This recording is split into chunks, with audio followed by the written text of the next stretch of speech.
ಏನೇ ಮಾಡ್ತಾ ಇದ್ದಿ? ಏನೋ ಏನ್ ಮಾಡ್ತಾ ಇದ್ದಿ? ನಾನಿವತ್ ಅಡ್ಗೆಯ ಉಪ್ಪು ಹೆಸರು ಮತ್ತೆ ಮುದ್ದೆ ಮಾಡಿದ್ದೆ. ನೀನು? ನೀನ್ ಏನ್ ಮಾಡ್ತಾ ಇದೀಯಾ ಅಂದೆ. ಆ ಉಂಡಾಯ್ತು, ನಿಂದು? ಉಂಡಿಲ್ಲ. ನಾಳೆ ಚಂದ್ರಪ್ಪಣ್ಕೊಂಡ್ ಬರ್ತೀಯಾ? ನನ್ ಗಂಡ ಇರಿಸಾಗ ಹೋಗೋನೆ. ನಾಳಿಗ್ ಬಟ್ಟೆ ತರಕ್ ಹೋಗ್ಬೇಕಣೆ, ನಮ್ ಹುಡುಗರಿಗೆ ಹಬ್ಬ ಅಲ್ವಾ? ಇರಿಸಾಗ ಹೋಗ್ ಬರ್ತೀನಿ ಅಂತ ಅಂದ ಕಣೆ. ಪರವಾಗಿಲ್ಲ ಬಾ, ಬಟ್ಟೆ ತರಕ್ ಹೋಗ ನಮ್ ಹುಡುಗರಿಗೆ ಹಬ್ಬಕ್ಕೆ. ಅಯ್ಯೋ, ಇರಿಸಾಗ ಹೋದ ಅಂತೀನಿ ಎಲ್ಲ ಅಂತ ಕೇಳ್ತೀಯವ್ವ. ಉಳ್ಕಾರ್ ಮಾತಾಡ್ತೀನಲ್ಲ, ಹೋಗಿ ಹೋಗಿ. ಉಂಡಾ? ಆ ಹಿಂದೇನೆ ಕಸ ಗುಡ್ಸಾಯ್ತು. ನಿಮ್ಮ ಅಮ್ಮೆಲ್ಲ ಐತೆ? ಏನೋ ನಿಮ್ಮ ಅಮ್ಮ? ನಮ್ಮಮ್ಮ ಹ್ಮ್.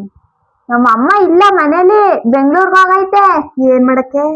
ಆ ಏನ್ ಮಾಡಕ್ ಹೋಯ್ತು? ಕಿರಿ ಮಕ್ಳು ಮನ್ಗ ಹೋಯ್ತಾ? ಆಯ್ತು, ನನ್ ಮಕ್ಳದೆಲ್ಲ ಊಟ. ನಾಳಿಕೆ ಇನ್ನೇನ್ ಹಬ್ಬ ಬರ್ತಲ್ವಾ, ನಮ್ಮ ಅಮ್ಮಂಗೆ ನಮ್ಮ ಅಪ್ಪಂಗೆ ಹುಡುಗರಿಗೆಲ್ಲ ಬಟ್ಟೆ ತರನ ಬಾ ಹೋಗಿ. ಇಲ್ಲ, ನಮ್ಮಮ್ಮ ಇವತ್ತೇ ಬೆಳಗ್ಗೆ ಹೋಯ್ತು ಬೆಂಗ್ಳೂರ್ಗೆ, ನಾಳೆಗ್ ಬೆಳಗ್ಗೆ ಬರ್ತದಂತೆ ಮುಗಿಸ್ಕೊಂಡು. ಹ್ಮ್. ಹ್ಮ್. ನಮ್ಮ ಅಪ್ಪ ಈಗ ಯಾರ್ದೋ ಊರಲ್ಲಿ ಫಂಕ್ಷನ್ ಐತಂತೆ, ಹೋಗ್ಬೇಕಂತೆ. ಅಷ್ಟೊತ್ತಿಗೆ ನಮ್ಮ ಅಪ್ಪಂಗೆ ತಿಂಡಿ ಮಾಡ್ಕೊಟ್ಟು ಮಧ್ಯಾಹ್ನಕ್ಕೆ ಹೋಗೋ ಅಷ್ಟರಲ್ಲಿ ಅರ್ಗೋಗ್ಬೇಕು, ಊಟ ಹೊಟ್ಟೆಲಿರೋದಿಲ್ಲ. ಪಕ್ಕದ ಮನೆ ರತ್ನಕ್ಕನ್ ಮಗನ್ ಮದ್ವೆ ಅಂತೆ, ಬೆಂಗ್ಳೂರ್ಗ ಐತೆ. ವಾ, ಮತ್ ನಮ್ಮನ್ ಕೇಳಿಲ್ವಲ್ಲೇ? ಮದ್ವೆ ಅಂತೆ, ಮದ್ವೆ ಮಗಳದು ಅಲ್ಲೇ ಬೆಂಗ್ಳೂರಲ್ಲಂತೆ.